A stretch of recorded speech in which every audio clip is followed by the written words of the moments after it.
we'll talk about the three basic relationships in trigonometry. They are called sine, cosine, and tangent. You have buttons for these on your calculator. And on the TI 83 or 84, they're located here. They abbreviate them sin, cos, and tan, but we don't even pronounce them that way. You still say sine, cosine, and tangent. So these three ratios just have to do with the relationship between the sides in relation to your angle. So in this triangle that we're given as an example, we have theta, our given angle. So as usual, you want to start by labeling your sides. So coming out from our right angle, we have the hypotenuse. Coming out from the given angle, we have opposite. And then making up the angle with your hypotenuse is the adjacent side. So sine, cosine, and tangent really are just defined as ratios of certain sides. So the sine of an angle is the relationship between the opposite and the hypotenuse side, specifically opposite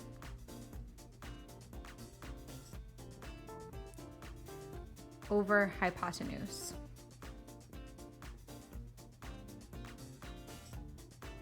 Which we usually just abbreviate O over H. Which in this triangle, opposite over hypotenuse, has a relationship of 4/5. So the sine of our angle is 4/5. The cosine of our angle is the adjacent side over the hypotenuse.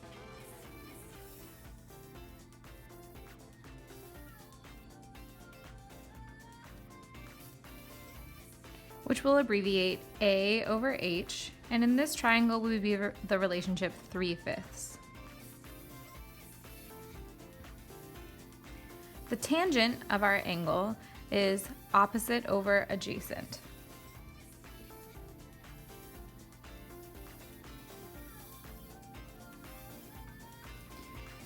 Which we abbreviate as O over A, and in this triangle would be 4/3.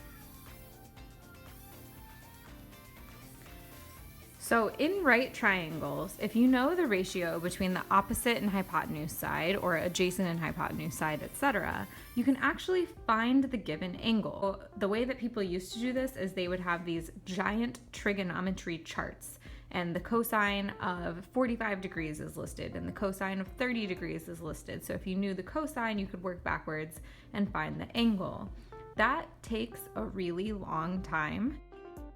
So instead of doing that, what we do is we use our calculator. And you're telling the calculator, let's say you want the sine of a given angle, you can just type in sine of 45 and it'll give you the ratio. That's a lot quicker than having to look through a whole entire chart for it. So that's why we use the calculator. To remember these relationships, you're going to abbreviate. So the sine of the angle, is opposite over hypotenuse. Cosine of your angle is adjacent over hypotenuse, and the tangent of the angle is opposite over adjacent. Usually people use a mnemonic device to remember this, which is SOHCAHTOA. And you just pronounce that like it says, SOHCAHTOA. So to remember your ratios, remember the phrase SOHCAHTOA. There are some less common ratios called cosecant, secant, and cotangent. To find these ratios, you flip over sine, cosine, and tangent. So the cosecant ratio is the reciprocal or the upside down version of sine. So the cosecant, instead of being opposite over hypotenuse, it's hypotenuse over opposite, which is H over O. Secant is the flipped version of cosine, so hypotenuse over adjacent.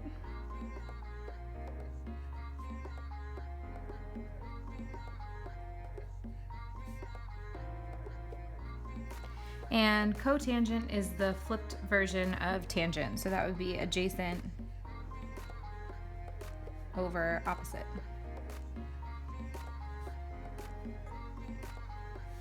Again, you don't use these nearly as often as these ratios, but they do exist and your calculator can calculate them as well. So how are we going to use these ratios? You use them to find missing sides and missing angles in right triangles. So the first thing you want to do when you're using these ratios is think about what mode your calculator is in. Our calculator has two modes that have to do with trig, and depending on what mode you're in, you could get the very right or very wrong answer.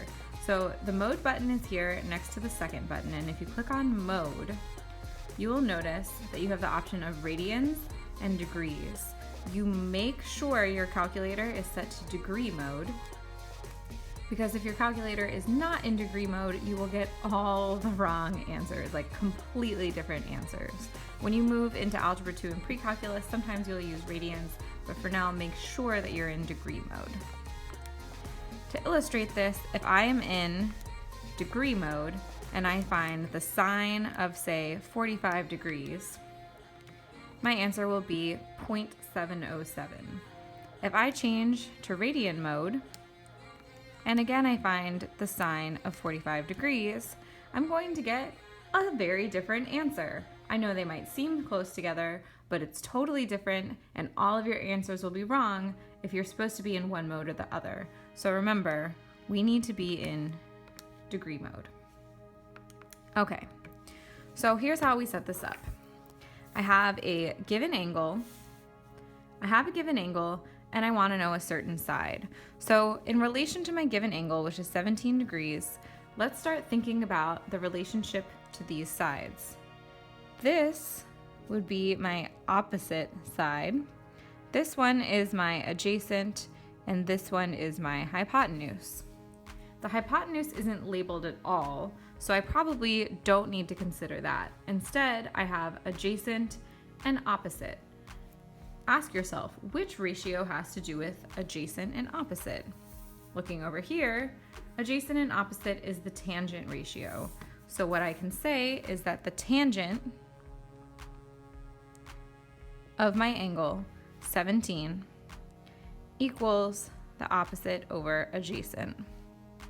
Or that the tangent of 17 equals 12 over x.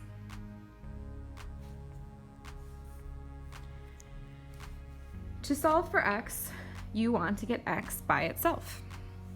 So what I do is first I multiply by x to get it out of the denominator.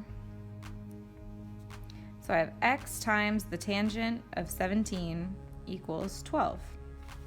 How can I get x by itself? You can divide by the tangent of 17. So if I divide by the tangent of 17, on both sides, I should get my answer.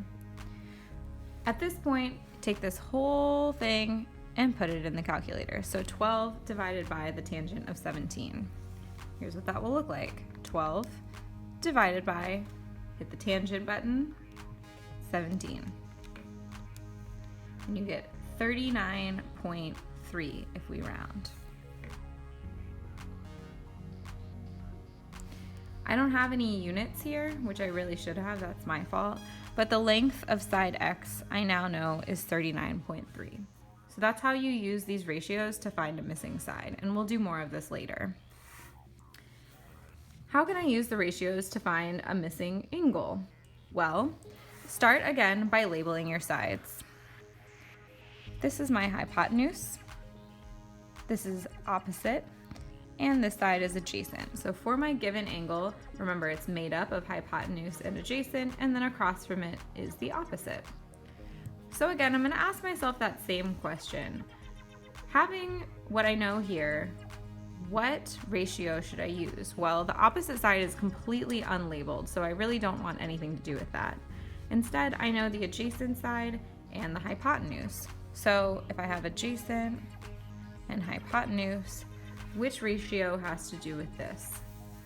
Going back to our other notes, adjacent and hypotenuse, that's my cosine ratio. So cosine equals adjacent over hypotenuse.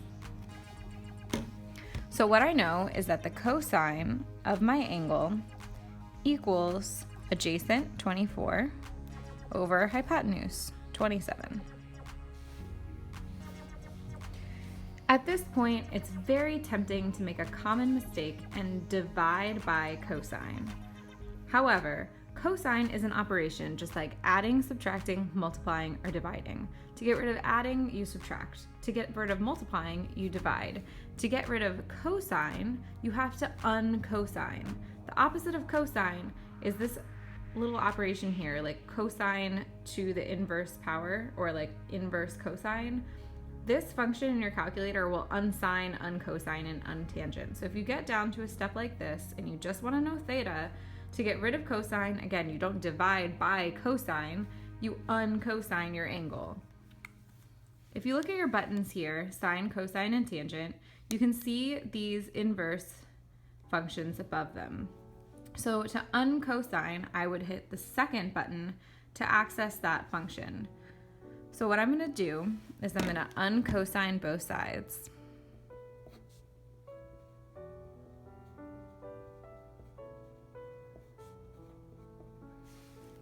So this goes in my calculator.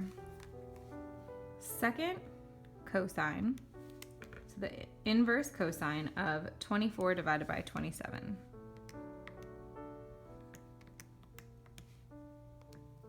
And what I find is 26.3 if we round.